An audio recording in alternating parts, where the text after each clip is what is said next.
Hi, I'm Tom Miggett from Tom Miggett Photography, and this is another episode of the series Capture It with Tom's Friends. So by now you've probably understood the concept. I'm trying to share some light on some and few talented and unique photographers out there that crosses my path. And the last time I've done the interview of Holly Hughes, who was a British talented photographer. And today we're actually crossing the Atlantic, and my guest today is Jim Garrison. Hi, Jim.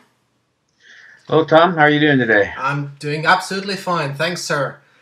So Jim is located in Colorado, and just so you guys know how I met Jim, it was through one of my contests, one of my monthly contests. And one of his exposure he submitted was really fantastic, and we're going to see it in a few minutes. And then I just checked the other work Jim had published, and really I couldn't help myself but inviting Jim for a quick chat. So Jim, if I say that you are a nature photographer, is that correct? Do you accept that qualification? I would definitely accept that qualification. Well, I do a lot of wildlife and some landscape photography also. and you happen to live in one of the most beautiful places in the US, I must admit. Colorado is a fantastic state. You have very many opportunities for both wildlife and beautiful landscapes here. Yeah, and God knows I'm jealous. I mean, I'm lucky enough to live in Scotland, and everybody would think, well, there's no limit to what you can capture here where I am, but surely when we see the mountain goats, when we see the eagles, when we see the wolves, we cannot help but being envious of your surroundings. Well, thank you for that. I certainly would love to visit Scotland someday, do some photography there also. Hey, yeah, absolutely. Come over. Don't expect the same weather though. That's what I've seen on the British Open. It always looks kind of cold even in July there. So, so talking about photography, how long have you been capturing nature, capturing life as much as you do now? But how long has it been? I've been serious about it for about 7 or 8 years now. All right, and was that 7 or 8 years? That kind of coincide with the popularization of the digital photography. So does that mean that before digital photography you were not so much of a photographer? I took a lot of slides before digital came of age, but I couldn't afford to have much of them printed. I mean, as far as photographs themselves go. So the digital, being able to be your own darkroom, made a huge difference in that. Made it a lot more affordable to take your shot than to actually learn quickly what you were doing was right or wrong. Mm. And so for you folks who are looking at the Jim's homepage with me here, you can see Jim's logo where he's not so much posing because he's capturing surely something interesting, maybe a goat or something. And you can see from the color of his lens that he's a Canon boy. Do you only own Canon, or do you have a variety of camera brand with you? I only own Canon, other than I've got a little pocket shoot, a point and shoot that I carry, just a really quick snapshot, which is a Panasonic. But all my SLR equipment is Canon. Has it always been Canon?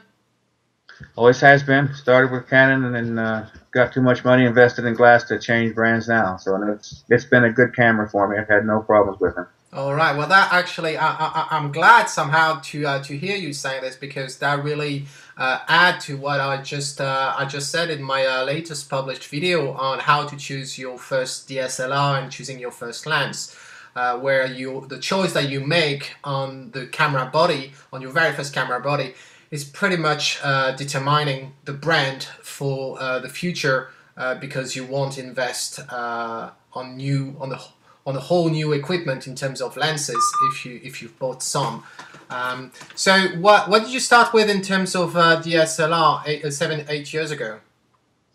I started out with a little Canon Rebel, a little 10 megapixel entry level DSLR, and then I bought a Sigma 18 to 200 lens to go on it right away, because the kit lens was nice, but it didn't have any reach. It was just 18 to 55, and that that gave me a leg up at least to get started. Once I got where I thought my photography deserved better, I started buying better glass. Okay, because 18 to 200, that I would expect that would be something like what, 3.5 to 5.6? It was something like that. I don't have the lens anymore, but that's about right. It was limited, maybe, and then 6.3 on the high end. I don't recall. And do you always shoot? Do, well, I can see now going through some of your work, and I'm actually going on one now, showing like singular beauty right now, which is a real beauty of that singular tree in the middle of this savanna field. But the most interesting, of course, is the background. Is that fantastic cloudy sky at sunset? And what kind of lens did you use for that? Now that was a Canon 1740L lens. It's probably shot at 17 millimeters. I usually have it pretty wide open. So Pretty wide. Sorry, you said pretty wide open, meaning that you would have what kind of aperture on this? the widest angle of view as possible is what I meant to say. Oh, The aperture I'll set for the depth of field I want, although with that small of a millimeter, it's pretty much in focus no matter what you have it set in. true. But I shoot them on a tripod for something like that, so I could have up to 30 seconds if I need it, so I can get the depth of field I need because it's not moving anyway. So. And how do you? Well, obviously you mentioned it was a 17L lens from Canon. So obviously I would expect you to have a distant scale on the lens, right? How do you focus on this type of singular beauty shot? Where would you focus? I'll focus on something not as far out as it goes, but in the foreground to get most of the image in focus it can be. Something about a third of the way into the frame usually. I'll focus on that point through the viewfinder, and that way you get the best depth of field. Okay. And even with L lenses, because to be honest, I do not own any L lenses yet, but in terms of sharpness, do you concur that it's the same? Like roughly, you've got if you want a shallow depth of field, you're gonna go up to maybe 5.6, and then not with wide angle lenses, just for the concept of L lenses in general. But then if the depth of field you want a deepest one, then you will go from 16 and above. But how's the sharpness level when you use those such high value, very high f numbers? I know there's some degradation due to diffraction, but I haven't noticed enough of it to be a difference with those lenses, so I don't worry about the degradation as far as that goes. But as you were saying, the smaller the f-stop, the more depth of field you got. So. Okay, so that was a landscape photography, but you do not do only landscape photography. And you mentioned that one of your first lens was this 18 to 200, which for you guys, you remember, this is kind of a workaround lens, offering you wide angle lens, standard lens, and also telephoto lens, all combined inside one single lens. And some of your shot, the shot that I'm showing now, which is the apparition where we see that tiny goat having a sip of water in the mountain, that was shot with a telephoto, right? Yes, that was shot with a 100 to 400 millimeter Canon lens, probably set at 400 millimeters, and the maximum f-stop on that is 5.6 for that particular lens at that length. And so you just mentioned a focal length of 400, which is very long focal length. It's a big telephoto. We mentioned that you started photography with a Robo, and that is a crop sensor camera body. So what do you use nowadays? Are you still using crop sensor camera bodies, or are you using full frame? Because obviously we know the impact on the focal length and most precisely on the width of the field of view. I've got one of each. I've got a Canon 50D, which I use for wildlife, something I need a fast frame rate on, and that gives me the extra length gained by the smaller sensor, makes it the equivalent of about a 640 millimeter lens. Then I've also got a Canon 5D Mark II, which I use for landscapes and portraits and that sort of thing. Okay. Could be used for either, but I just as soon have the extra reach that the smaller one gives me. Exactly. Yeah, that's the advantage. That avoids you to purchase a more expensive telephoto that would offer you maybe 800 or even 1,000 in focal length, which we're talking about several thousand of dollars Yeah, for a lens at that range. yeah, serious money. If you get above the 400 and get anything faster than a 5.6, then you start to talk real money. You know, eight to $15,000 if you Mm. go to the best. But And when you go out there, when you go for a stroll in the Colorado mountain, do you do you know already? Do you plan already what you're going to capture, or you tend to take your bag and you stuff it with as much gear as you can to make sure you got all your options open? I usually carry both cameras with me. I'll have the one on the telephoto, the 50D on the monopod, and I'll have the other one on a black rapid strap at my waist, so I can get quick access to it if I've got the need for a landscape. I mean, I generally know what I'm going to see, but you never know what's going to pop up that you didn't know you were going to see. So I like being prepared for both of them. Huh.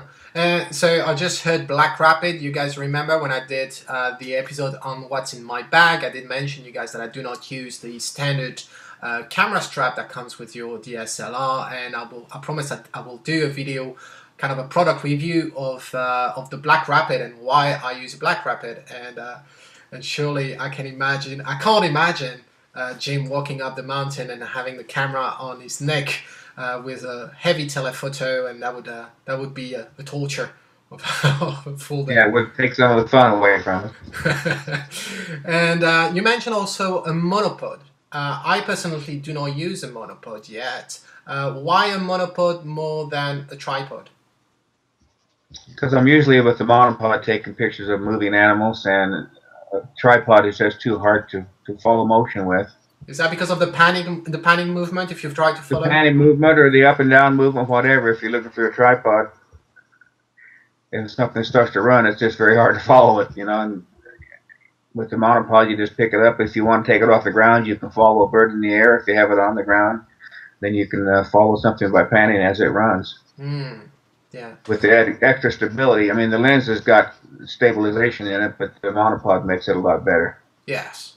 It offers you certainly some stability, at least for yourself, because Yeah, it's heavy. Your camera is heavy, especially if you're going full yeah, frame. it probably weighs 7 or 8 pounds with the big lens on it. But plus, it doubles as a walking stick, you know, so I can feel my way along the ground with it.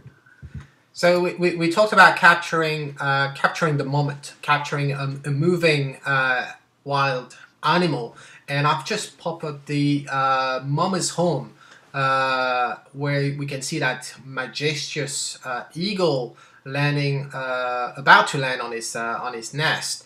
So that is probably a telephoto. I would probably expect to mention a 400 millimeter focal length.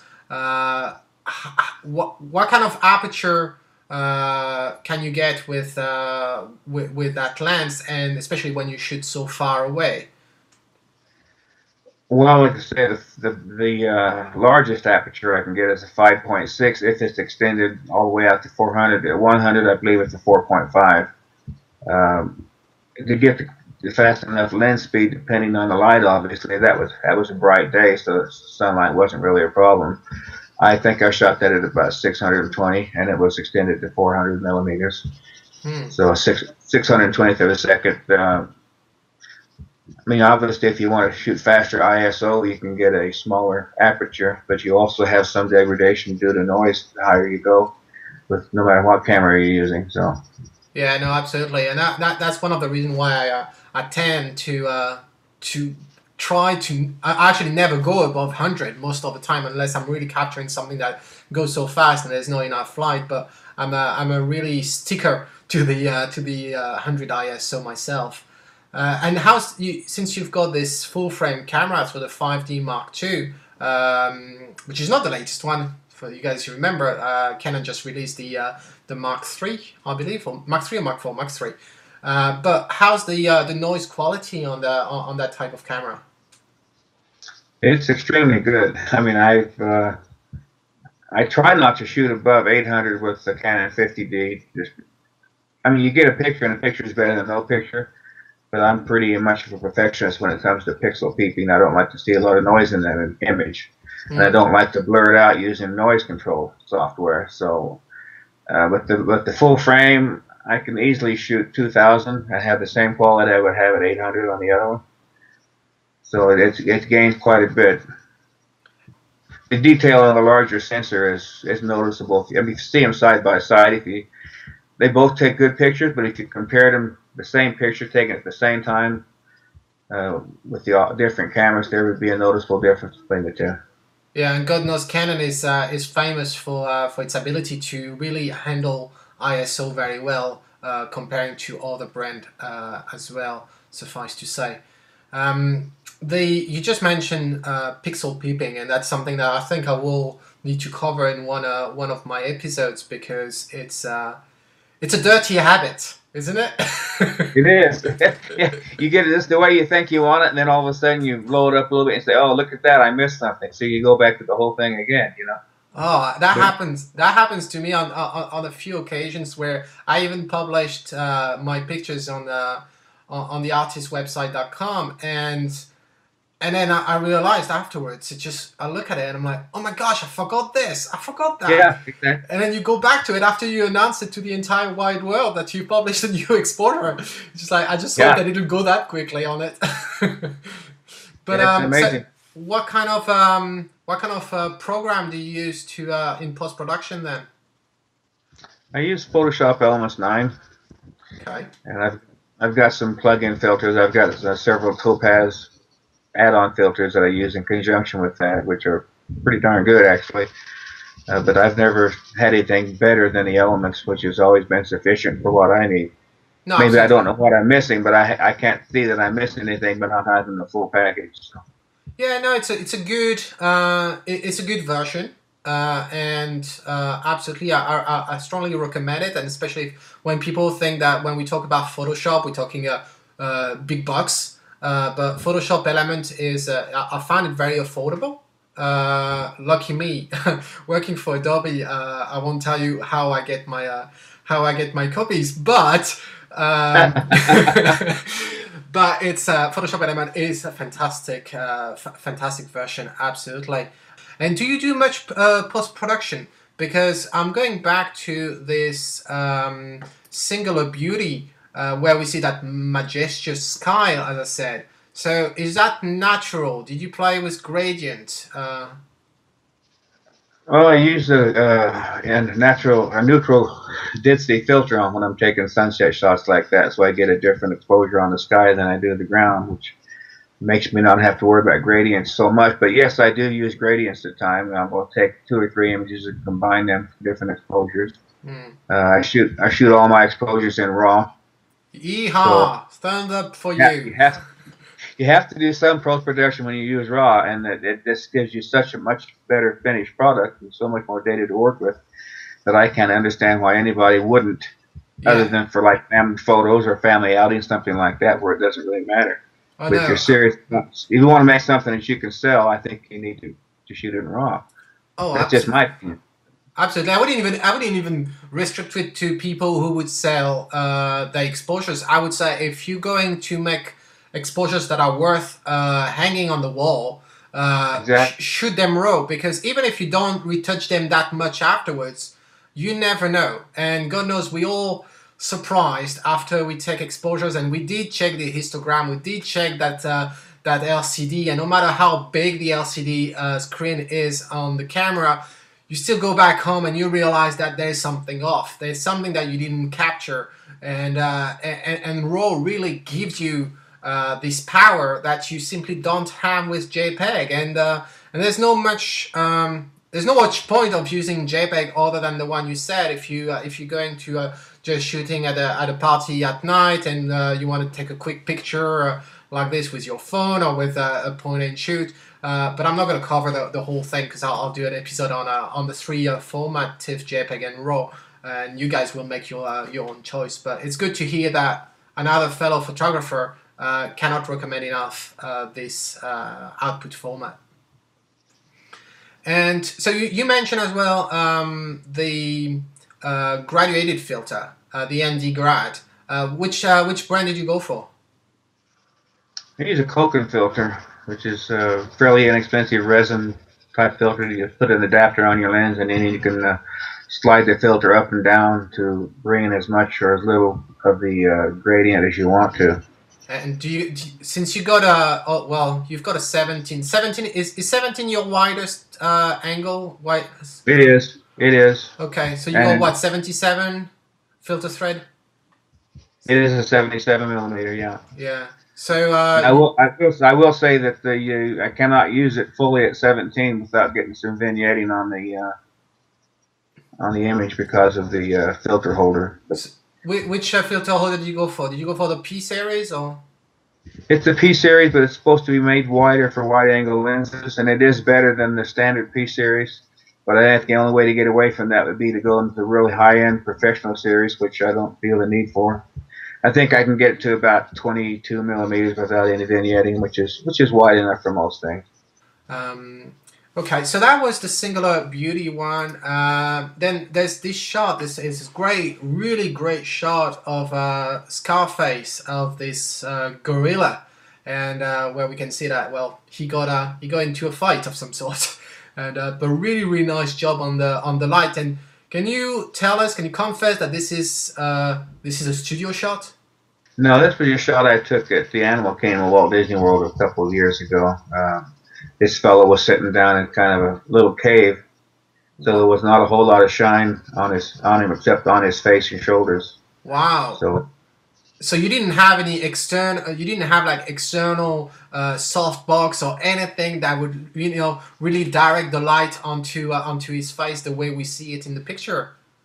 No, I just happened to be fortunate that he was posing for me that way, and I was just suppose he was probably 60, 70 feet away, and I was using the 400 millimeter lens on it. So, wow, that's just got lucky.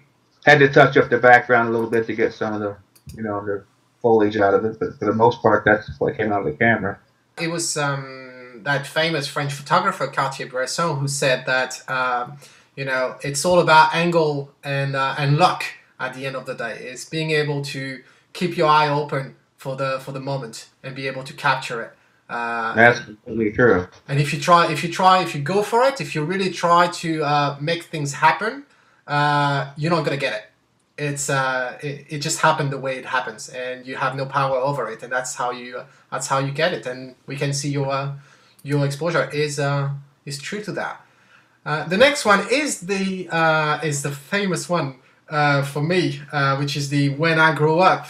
And to be honest with you guys, when I saw this exposure, I really questioned whether, at that time I hadn't spoken to Jim yet, and I really questioned whether that shot was true or not. So what I mean by true is, obviously there's this tiny goat, and there's a fantastic bokeh, so there's the background being totally blurred out with probably a very well chosen aperture. But really what caught my eyes and maybe raised question was about the rock on which the goat stands, because it was the shape of the rock and the edges of that rock. Really, I was questioning whether it was real, whether it was two pictures, and I'm glad that Jim said to me, "No, mate, this is how I saw it, and I just remain true to it, and that's the beauty of nature." So really well done, mate, on that. Really good. Thank you. And you even sent to me really. You see, guys, that's what I want to do these episodes for. Is really to bring you guys, not only photographers, but also for them to share some insights, some behind story behind some amazing exposures. And Jim was kind enough to send me one exposure explaining the concept, how he came up with this, and here it is. So you see at the top left, this is what he was aiming for. So I'm not going to do the speaking. Jim, tell us a bit more about that. Yeah, when I saw that little guy standing on that spire, it looked to me like maybe he was daydreaming as to what he would be like when he grew up. And I had another picture I'd taken earlier that I thought in the back of my mind it might be fun to combine the two and see what I come up with. And that's where the title came from. And I didn't have that done when I posted it, but I did send Tom a preliminary copy of what I had in mind at least this morning, so he could take a look at it and get an idea of what he thought. Yeah, I absolutely love it. I hope you guys do as well, because it's fantastic, and you really seen that chart, the power, the creative power of the aperture, and being able to singularize your subject and make sure that there's no disturbance from the background, because we see some white in the background, and God knows what it is. It could be snow, where fair enough if it's snow, but we could imagine it could be some pipe of some sort, and that would have been really disturbing in the exposure if Jim hadn't chosen the most appropriate creative aperture on that shot. And one interesting shot, and that is I'll just pick that one up because I think it's a very interesting for you guys who see sometimes exposures and you're amazed by them, and the first thing you want to do is try to reproduce the same style. And Jim, I'm talking about the Firebird here. Can you tell us how you achieve that?